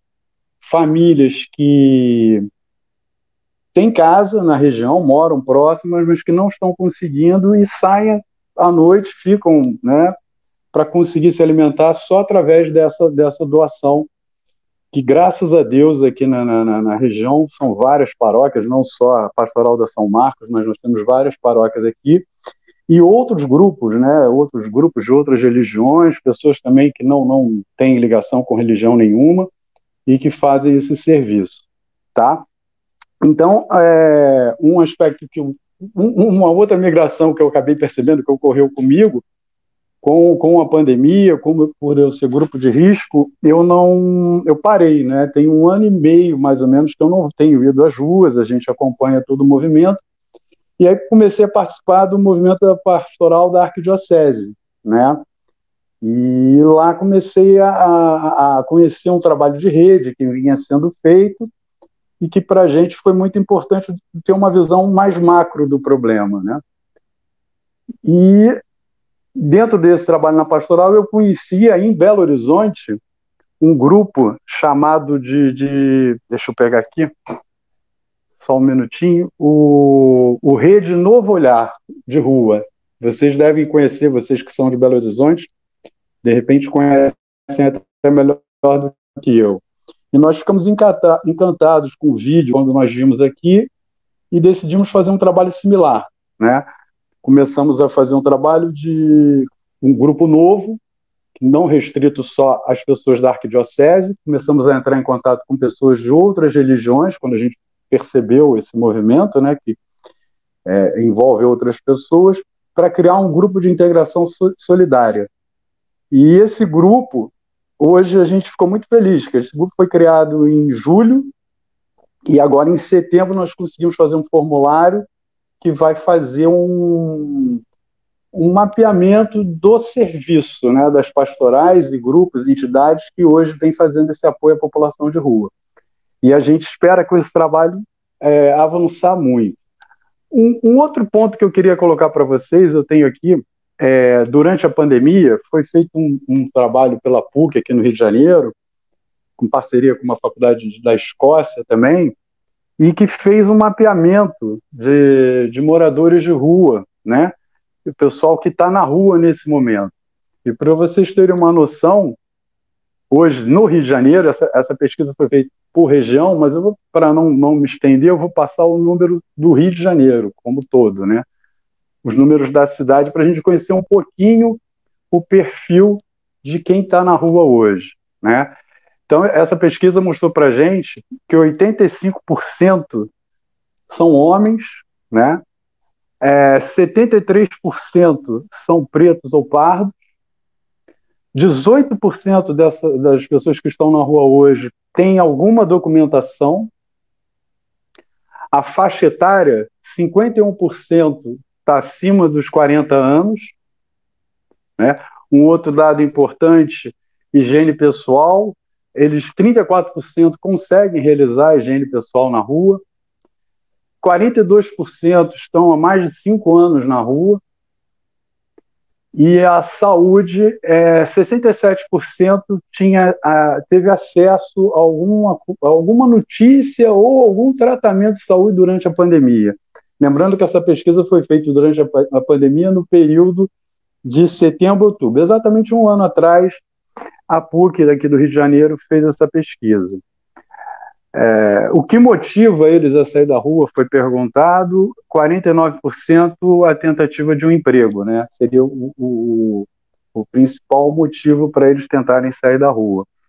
A maioria, 41%, colocou que foi devido a problemas familiares, né? A gente identifica um problema de estrutura familiar. 91% não sabe nem nunca sentiu um sintoma da Covid, que a gente aqui comentava, talvez até pela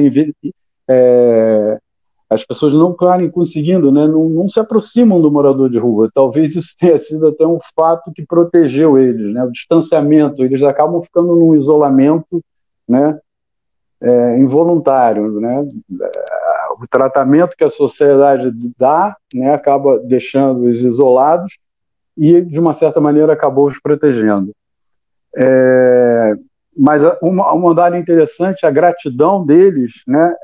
Eles 95% reconhecem que receberam ajuda, né? E a gente que, quando eu estou 1 ano e meio afastado, mas eu tenho colegas que estão até participando aí, eu vi aqui pelo chat, o João, a Rosália, a Jaqueline, são testemunhas de que a gente, de como tem gente com uma capacidade, com vontade de estar mudando esse quadro, de como eles têm uma noção da situação deles e do que está acontecendo com o país, né? Então, bom, o que me inspirou a estar trabalhando hoje nesse projeto de integração solidária foi exatamente isso. Quando eu vi os dados dessa pesquisa, fazendo esse mapa do que está acontecendo nas ruas aqui no Rio, né, é uma coisa micro, e paralelo a isso eu estava lendo um livro que eu vou até indicar para vocês, um livro simples e super atual do Papa Francisco, não sei se vai dar para ver aqui, Vamos Sonhar Juntos, um caminho para um futuro melhor. E nesse livro, o Papa Francisco ele divide em 3 partes esse livro. Na primeira parte ele fala que é tempo de ver, né? E que é importante isso, a gente parar e estar vendo a situação não só, né, do morador de rua hoje, da população de rua, como também, como foi citado aí, dos imigrantes,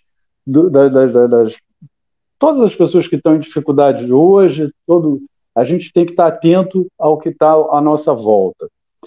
Uma segunda parte do livro, o Papa fala em tempo de escolher, né?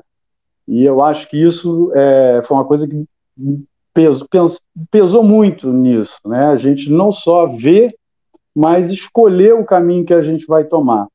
E o terceiro foi o tempo de agir, né? Isso aí foi fundamental, que também a gente às vezes para e fica, né? Olha, observa, conversa e faz debate, e a ação às vezes demora a sair. E aí, pensando nisso, conversando com outras pessoas do grupo, a gente pensou nisso. É a hora da gente agir, e através desse formulário que a gente agora vai fazer, um formulário com os grupos que trabalham, qual é o primeiro objetivo nosso? Por exemplo, a gente observou que tem dias na semana que você tem 2, 3 grupos entregando alimento, cobertor, e tem dias que não tem nada, tem dias que eles estão totalmente desamparados. Então, esse primeiro passo nosso é criar uma rede que a gente consiga fazer essa assistência de forma contínua e bem organizada, né? Sabendo o dia que o pessoal dá produto de higienização, o dia da roupa, do cobertor, do alimento, que não falte nunca. A gente, nesse formulário, está fazendo uma escala de grupos que trabalham com café da manhã, grupos que trabalham com jantar, com almoço, e para a gente, num primeiro momento, tentar diminuir, né, esse problema de alimentação, de roupa, de tudo. E o objetivo maior nosso é acabar com o problema, né? A gente tem que tentar agir através de pressão aos órgãos governamentais, às entidades, fazer com que a população conheça a quem recorrer, né? E isso é o objetivo principal desse grupo. E eu fiquei muito feliz que o grupo conseguiu dar um passo, de certa forma, rápido. A gente conseguiu, em pouco tempo, em 3 meses, estar com esse questionário, esse formulário já rodando nas pastorais e outros grupos, e no final de outubro a gente já vai ter um retrato bem próximo da realidade, para somar com essa pesquisa que eu mostrei para vocês anteriormente, e a gente conseguir dar esse primeiro passo, de ter uma assistência mais completa, né? Não ser uma assistência solta hoje, um vai lá, socorre daqui, dali, essa assistência mais completa, mais contínua, e no futuro tentar, né, através dessa nossa união, terminar com esse problema. Eu sei que é um projeto audacioso, é um sonho, mas eu até vou colocar aqui uma frase no livro, que o Papa também, desse livro do Papa, que eu achei muito interessante, que ele fala sobre a parábola do samaritano, e ele cita: agir como samaritano numa crise implica permitir que eu seja tocado por aquilo que vejo, sabendo que o sofrimento vai me mudar. Então é isso, é que a gente seja tocado, como eu fui hoje, pelas falas anteriores, e me movimentar, né? O movimento é que vai dar o resultado. A gente não pode ficar, às vezes, só na conversa, na discussão. A gente tem que botar a mão na massa, tá? Não vou me alongar mais, e fica a minha mensagem é essa, e muito grato por estar aqui com vocês hoje. Nós é que agradecemos, Márcio, né, esse testemunho, né, desse relato, de todo o trabalho, todo o esforço, essa busca, né, da solidariedade em torno de um segmento social invisível, né, e que nós precisamos realmente, né, estar atento, e como, né, tudo isso que nós estamos falando aqui hoje, né, tem descortinado cada vez mais, né, e nos mostrado aí o quanto que as pessoas são expulsas, né, das suas próprias vidas, né? Exatamente. E nós precisamos realmente, né, reconhecer também a importância desse olhar, a sensibilidade e a ação, né? Que essa ação possa realmente aí buscar retorno a garantia de vidas. Eu vou chamar agora, né, novamente o Frei Gilvander, né, a Janaína, né, a Ango, me parece que ela já saiu, né? Isso. E então nós vamos agradecer, lembrando que amanhã nós teremos então o nosso último dia, né? O tema é Justiça Social e Representatividade nos Espaços Religiosos.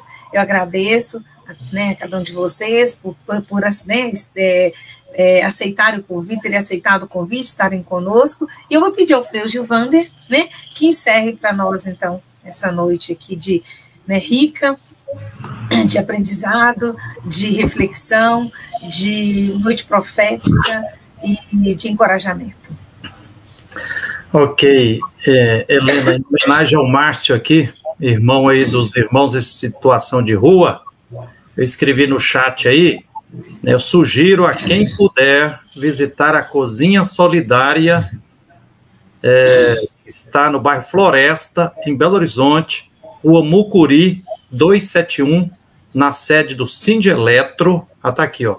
Sugiro a quem puder visitar a Cozinha Solidária do MTST, Movimento dos Trabalhadores Sem Teto, na Rua Mucuri, 271, Floresta, Belo Horizonte. Estão servindo cerca de 300 refeições para irmãos e irmãs em situação de rua. Precisa de ajuda. Está funcionando de segunda a sexta-feira, das 9 da manhã às 4 da tarde. Tem umas 50 pessoas voluntárias, inclusive a metade são irmãos de rua que estão ajudando a cozinhar, né? Já encontraram emprego para umas 10 pessoas que estão em situação de rua e estão recebendo doações, né, das pessoas de boa vontade, dos sindicatos. Aí quem puder se somar também aí nessa Cozinha Solidária no bairro Floresta aí, será uma benção. Helena, normalmente pede para padre dar bênção, né? Mas mais do que abençoar, eu quero dizer que essa roda de conversa está sendo e vai continuar sendo uma bênção, luz e força divina, né? Com a presença da nossa poeta, nutricionista, Giovana. Inclusive, Giovana, eu sou professor no SAB, Serviço de Animação Bíblica. Aí a professora Helena falou que eu sou professor de Bíblia no Serviço de Alimentação Bíblica. Falei, bateu com o poema da Giovana. Animação e alimentação é a mesma coisa, né? Foi entusiasmo, né? O encontro aqui com o senhor e com a Giovana e conhecendo meus outros colegas, foi o entusiasmo da noite. Exato, que bem, mas animar e alimentar é a mesma coisa, né, Giovana?